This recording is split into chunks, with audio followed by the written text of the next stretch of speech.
ঘূর্ণিঝড় ইয়াগির অবশিষ্টাংশের প্রভাবে তৈরি অতি গভীর নিম্নচাপের প্রভাবে আমার এলাকাতেও কিন্তু দুর্যোগপূর্ণ আবহাওয়া চলছে, যে কারণে এই মুহূর্তে লোডশেডিং এবং এমার্জেন্সি লাইটের সাহায্য নিয়ে কিন্তু আপনাদের জন্য ভিডিও রেডি করছি। প্রিয় দর্শক, আজকের এই আপডেট কিন্তু অত্যন্ত গুরুত্বপূর্ণ হতে চলেছে বিভিন্ন এলাকার বাসিন্দাদের জন্য, কারণ আগামী 48 ঘন্টাতেও প্রবল বৃষ্টির সম্ভাবনা রয়েছে। বিভিন্ন এলাকাতে বেশ কিছু জায়গা কিন্তু বন্যা প্লাবিত হওয়ার জোরালো আশঙ্কা রয়েছে। এই মুহূর্তে গভীর নিম্নচাপ, মাফ করবেন, অতি গভীর নিম্নচাপ কোথায় অবস্থান করছে সেই ব্যাপারে জানাবো। এই ওয়েদার সিস্টেমটার সম্ভাব্য গতিবিধি কি হতে চলেছে সেই ব্যাপারেও আপনাদেরকে জানাবো। আজ হলো সেপ্টেম্বরের 15 তারিখ, রবিবার, সাল 2024, আর আপনারা দেখছেন ওয়েদার উইথ শুভেন্দু। প্রিয় দর্শক, ভারতীয় সময় ঘড়িতে এখন সকাল 9:30 বাজে। গতকাল রাতের বিভিন্ন সময় জুড়ে পূর্বাভাস মতোই কলকাতা সহ গাঙ্গেয় দক্ষিণবঙ্গের প্রায় বেশিরভাগ জেলাতেই কিন্তু ঝড় বৃষ্টির প্রবল তাণ্ডব লক্ষ্য করা গেছে। যেটুকু খবর পাচ্ছি, বিভিন্ন জায়গাতে কিন্তু গতকাল রাতে গাছ উপড়ে যাওয়া, গাছের ডাল ভেঙে যাওয়ার মতো খবরও কিন্তু নজরে আসছে। এই মুহূর্তে অতি গভীর নিম্নচাপটি এখনো পর্যন্ত ডিপ ডিপ্রেশন ক্যাটাগরি ধরে রেখেছে এবং এটা কিন্তু হুগলির আরামবাগ শহর এবং সংলগ্ন বাঁকুড়ার চন্দ্রকোনা এই এলাকাটার আশেপাশের জায়গার উপরেই কিন্তু অবস্থান করছে। এবং এই মুহূর্তে আমার এলাকাতেও কিন্তু এখনো ঝোড়ো বাতাসের গতি ঘন্টায় 40 থেকে 45, গাস্টিংয়ে সর্বোচ্চ 50 কিলোমিটার পর্যন্ত হয়ে যাচ্ছে কোনো কোনো সময়। কিছু কিছু জায়গাতে বৃষ্টি বন্ধ রয়েছে, আবার কিছু কিছু জায়গাতে প্রবল বৃষ্টি চলছে। বাংলাদেশের বিভিন্ন এলাকাতেও কিন্তু এই মুহূর্তে প্রবল বৃষ্টি চলছে। প্রিয় দর্শক, এই মুহূর্তে সর্বশেষ উপগ্রহ চিত্রের কথা যদি বলি, তাহলে এই ওয়েদার সিস্টেমটা কিন্তু গাঙ্গেয় দক্ষিণবঙ্গের সমস্ত জেলাতেই এই মুহূর্তে আকাশ মেঘাচ্ছন্ন করে রেখেছে, যার মধ্যে পশ্চিম দিকের এলাকাগুলো, সমুদ্র তীরবর্তী এলাকা, অন্যদিকে মুর্শিদাবাদ এবং পার্শ্ববর্তী এলাকাগুলোতে কিন্তু এই মুহূর্তে মেঘের ঘনত্ব অনেক বেশি। এই এলাকাগুলোতে কিন্তু প্রবল বৃষ্টি চলছে। সেই সাথে ঝাড়খণ্ডের একেবারে পশ্চিমের কিছু এলাকা এবং সংলগ্ন দক্ষিণ পূর্ব উত্তরপ্রদেশের উপরেও কিন্তু বেশ খানিকটা বড় রকমের মেঘের আনাগোনা রয়েছে, এখানেও কিন্তু প্রবল বৃষ্টি চলছে। এই ওয়েদার সিস্টেমটা এই মুহূর্তে হাওয়ার গতিকে এত বেশি পরিমাণে রোটেট করছে যে গতকাল রাতের বিভিন্ন সময় থেকে এই ওয়েদার সিস্টেমটা কিন্তু দক্ষিণবঙ্গের সমস্ত জেলার সাথে সাথে বাংলাদেশের দক্ষিণাঞ্চল এবং পশ্চিমাঞ্চলের বিভিন্ন এলাকা, এই এলাকাগুলোতে ঝোড়ো হাওয়ার যথেষ্ট তাণ্ডব দেখিয়েছে এবং সমুদ্র উপকূলবর্তী এলাকাগুলোতে এই মুহূর্তে ঝড়ের গতি কিন্তু ঘন্টায় সর্বোচ্চ 70 থেকে 75 কিলোমিটার রয়েছে। সম্ভাবনা রয়েছে যে আজ দুপুর বা বিকাল পর্যন্ত কিন্তু এই ওয়েদার সিস্টেমটা ডিপ ডিপ্রেশন ক্যাটাগরি অর্থাৎ অতি গভীর নিম্নচাপের তকমাকে ধরে রাখবে, অর্থাৎ অতি গভীর নিম্নচাপ হিসাবেই কিন্তু গাঙ্গেয় দক্ষিণবঙ্গের উপরে অবস্থান করবে। ফলে সমুদ্র তীরবর্তী বাংলাদেশের খুলনা, বরিশাল ডিভিশন, চট্টগ্রাম ডিভিশন, সেই সাথে দক্ষিণবঙ্গের 24 পরগনা, পূর্ব মেদিনীপুর এবং পার্শ্ববর্তী আরও যে জেলাগুলো রয়েছে, উত্তর ওড়িশার বিভিন্ন এলাকা, এই এলাকাগুলোতে কিন্তু ঝোড়ো হাওয়ার গতি যথেষ্টই বেশি থাকবে, অন্ততপক্ষে আজ দুপুর বা বিকাল পর্যন্ত। এবং এখানে কিন্তু সমুদ্র উপকূলবর্তী সুন্দরবনের যে বিভিন্ন এলাকা রয়েছে, পার্শ্ববর্তী আরও বেশ কিছু এলাকা, বাংলাদেশের বরিশাল ডিভিশনের উপকূলবর্তী যে জায়গাগুলো, এখানে কিন্তু নিচু এলাকাগুলোতে জলোচ্ছ্বাসের, সমুদ্রে নোনা জল ঢোকার সম্ভাবনা, জলোচ্ছ্বাসের সম্ভাবনা যথেষ্ট থাকছে এবং ঝোড়ো হাওয়ার তাণ্ডবও কিন্তু এখানে লক্ষ্য করা যাবে। এই মুহূর্তে এই ওয়েদার সিস্টেমটার পশ্চিম দিকের এলাকাগুলো অর্থাৎ পুরুলিয়া, বাঁকুড়া, পশ্চিম বর্ধমান, বীরভূম, মুর্শিদাবাদ, সংলগ্ন পূর্ব বর্ধমানে বর্ধমান সদর শহর এবং পার্শ্ববর্তী আরও বেশ কিছু এলাকা, সেই সাথে পশ্চিম মেদিনীপুর, ঝাড়গ্রাম, এর সাথে কিন্তু পূর্ব মেদিনীপুরের বিভিন্ন জায়গা, এই এলাকাগুলোতে ভারী থেকে অতি ভারী বৃষ্টি চলছে। আর অন্যদিকে কলকাতা সন্নিহিত উত্তর 24 পরগনা বিভিন্ন এলাকাতেও খানিকটা বৃষ্টি চলছে, তবে বৃষ্টিপাতের পরিমাণ কিন্তু এই দিকে তুলনামূলক কম এবং সেই সাথে নদিয়ার বিভিন্ন এলাকা, মুর্শিদাবাদের দক্ষিণ ভাগের কিছু কিছু জায়গা, পূর্ব বর্ধমানে নদিয়া ঘেঁষা এলাকাগুলো, এদিকেও কিন্তু আপাতত বৃষ্টি কমে এসেছে। অন্যদিকে আবার বেশ খানিকটা পূর্ব দিকে অর্থাৎ বাংলাদেশের খুলনা, যশোর, পটুয়াখালী, বরিশাল, সেই সাথে ঝালকাঠি এবং ঢাকা ডিভিশনের দক্ষিণাঞ্চলের মুকসুদপুর, ফরিদপুর এবং পার্শ্ববর্তী আরও বেশ কিছু এলাকা, খুলনা ডিভিশনের বিভিন্ন জায়গা, সেই সাথে রাজশাহী ডিভিশনের পাবনা এবং পার্শ্ববর্তী আরও বেশ কিছু এলাকা, এই এলাকাগুলোতে এই মুহূর্তে কিন্তু প্রবল বৃষ্টি নজরে আসছে। হালকা থেকে মাঝারি বৃষ্টি, বেশ কিছু জায়গাতে কিন্তু ভারী বৃষ্টি এই মুহূর্তে হয়ে চলেছে। তো এখানেও কিন্তু বৃষ্টি আজ দিনভর কন্টিনিউ থাকবে, অর্থাৎ খুলনা ডিভিশনের প্রায় বেশিরভাগ এলাকা, বরিশাল ডিভিশনের বেশিরভাগ এলাকা, ঢাকা ডিভিশনের দক্ষিণের ফরিদপুর এবং দক্ষিণ পশ্চিমে ঢাকা ডিভিশনের যে এলাকাগুলো রয়েছে এই এলাকাগুলো এবং রাজধানী ঢাকা সহ আরও বেশ কিছু এলাকা, সেই সাথে রাজশাহী ডিভিশনের দক্ষিণাঞ্চলের বিভিন্ন জায়গা, এই এলাকাগুলোতে কিন্তু আজ দিনভর দফায় দফায় বৃষ্টি কন্টিনিউ করবে। হালকা থেকে মাঝারি, কখনো কখনো ভারী বৃষ্টি, দুটো একটা জায়গাতে অতি ভারী বৃষ্টিও নজরে আসতে পারে। তবে বাংলাদেশের চট্টগ্রাম ডিভিশনের বিভিন্ন এলাকা, সেই সাথে ভারতের ত্রিপুরা, সিলেট ডিভিশন, বাংলাদেশের ময়মনসিংহ ডিভিশন, রংপুর ডিভিশন, রাজশাহী ডিভিশনের উত্তরাঞ্চলের বিভিন্ন এলাকা, এখানে কিন্তু আপাতত ঝোড়ো হাওয়ার প্রভাব থাকলেও বড় রকমের বৃষ্টির সম্ভাবনা কিন্তু কম। সেক্ষেত্রে প্রধানত হালকা থেকে মাঝারি ধরনের বৃষ্টির সম্ভাবনাই আজকের জন্য থাকছে।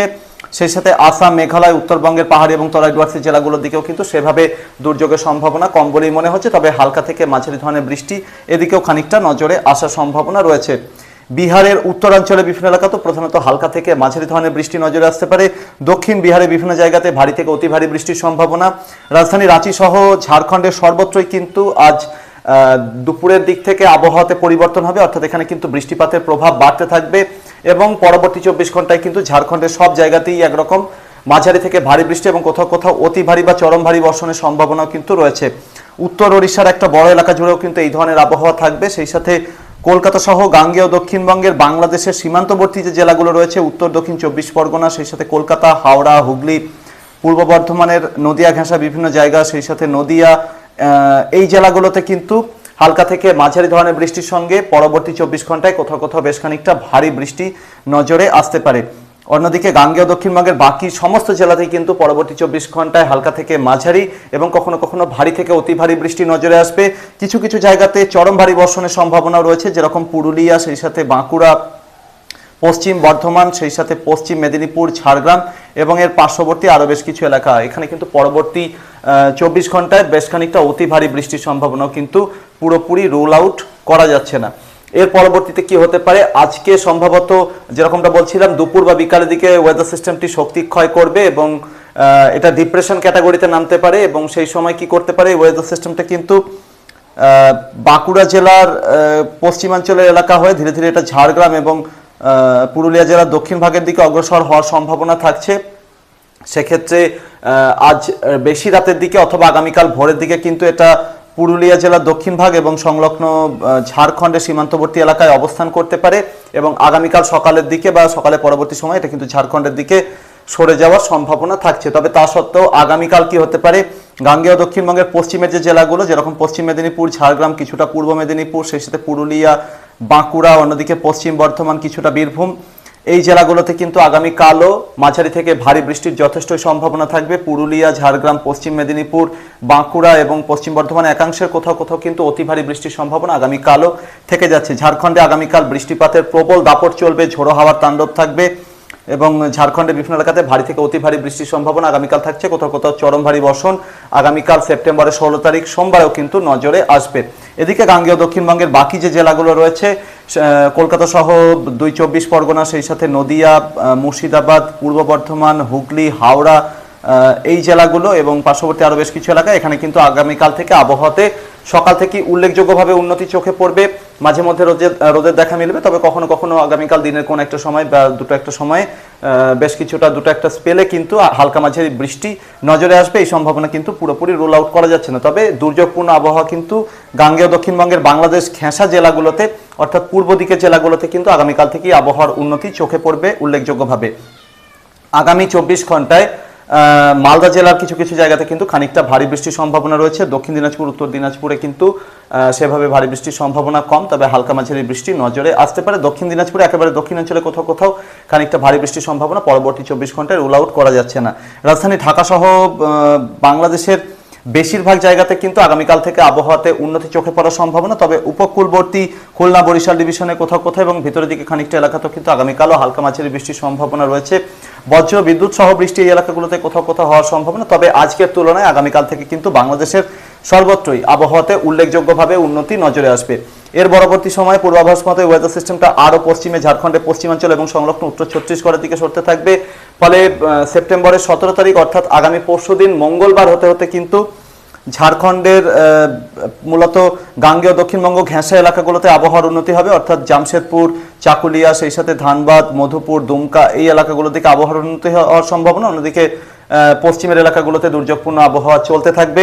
এবং গাঙ্গেয় দক্ষিণবঙ্গের পশ্চিমের জেলাগুলোতেও কিন্তু আগামী পরশুদিন অর্থাৎ সেপ্টেম্বরের 17 তারিখ থেকে কিন্তু আবহাওয়াতে উন্নতি উল্লেখযোগ্যভাবে নজরে আসবে বলেই মনে হচ্ছে। এর পরবর্তীতে ওয়েদার সিস্টেমটা পশ্চিমে সরতে সরতে খানিকটা উত্তর দিকে যাওয়ার প্রবণতা দেখাবে। সেক্ষেত্রে উত্তর মধ্যপ্রদেশ এবং সংলগ্ন উত্তরপ্রদেশের দিকে পরবর্তী সময় বৃষ্টি বাড়তে পারে। তবে আগামীকাল থেকে গাঙ্গেয় দক্ষিণবঙ্গের বিভিন্ন জেলা এবং বাংলাদেশ সহ ত্রিপুরা, আসাম, উত্তরবঙ্গের বিভিন্ন জেলাতে যে আবহাওয়াতে উল্লেখযোগ্যভাবে পরিবর্তন আসবে, আবহাওয়া ভালো হতে শুরু করবে।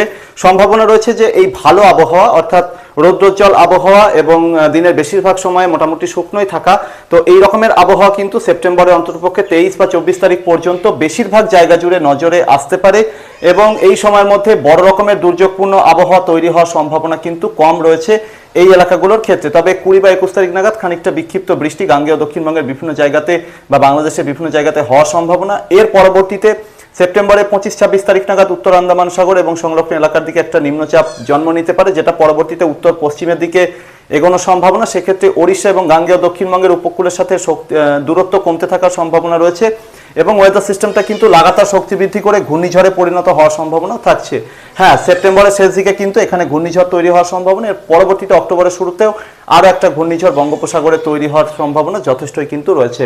ঝাড়খণ্ডের বিভিন্ন এলাকাতে পূর্বাভাস মতোই কিন্তু প্রচুর বৃষ্টির সম্ভাবনা রয়েছে এবং পশ্চিমের জেলাগুলোতে প্রচুর বৃষ্টি অলরেডি চলছে। এদিক থেকে যে নদীগুলো গাঙ্গেয় দক্ষিণবঙ্গে প্রবেশ করছে, কেলেঘাই বা কাঁসাই, কংসাবতী, সেই সাথে রূপনারায়ণ, দামোদর, অজয়, ময়ূরাক্ষী, এই সমস্ত নদীগুলোতে কিন্তু আগামী 48 ঘন্টায় জলস্তর হঠাৎ করেই অনেকটা বৃদ্ধির সম্ভাবনা, ফলে নিচু এলাকাগুলো বন্যা প্লাবিত হতে পারে। ফারাক্কা থেকে ডিবিসি প্রত্যেকটা জলাধার থেকে কিন্তু জল ছাড়া হবে এরকমই সম্ভাবনা রয়েছে বা জল ছাড়ার পরিমাণ আরও বাড়বে। তো যথেষ্ট সতর্কতা কিন্তু নেওয়ার প্রয়োজন রয়েছে, উপকূলবর্তী এলাকাগুলোতে যথেষ্ট সতর্কতা নেওয়ার প্রয়োজন রয়েছে আগামী 24 ঘন্টায়। এই ছিল আগামী কয়েকটা দিনে আবহাওয়ার সম্ভাব্য পরিস্থিতি। আপনার এলাকার আবহাওয়ার বর্তমান পরিস্থিতি সম্পর্কে অবশ্যই চ্যানেলে কমেন্ট বক্সে লিখে জানাবেন এবং আগামী 48 ঘন্টায় আপনার এলাকাতে আবহাওয়া কেমন থাকবে সেটা জানতে হলে অবশ্যই কিন্তু চ্যানেলে কমেন্ট বক্সে আপনার নাম এবং ঠিকানা, সেই সাথে আপনার প্রশ্ন অবশ্যই লিখে জানাবেন। পরবর্তী আপডেট এবং লাইভে আবারও দেখা হবে।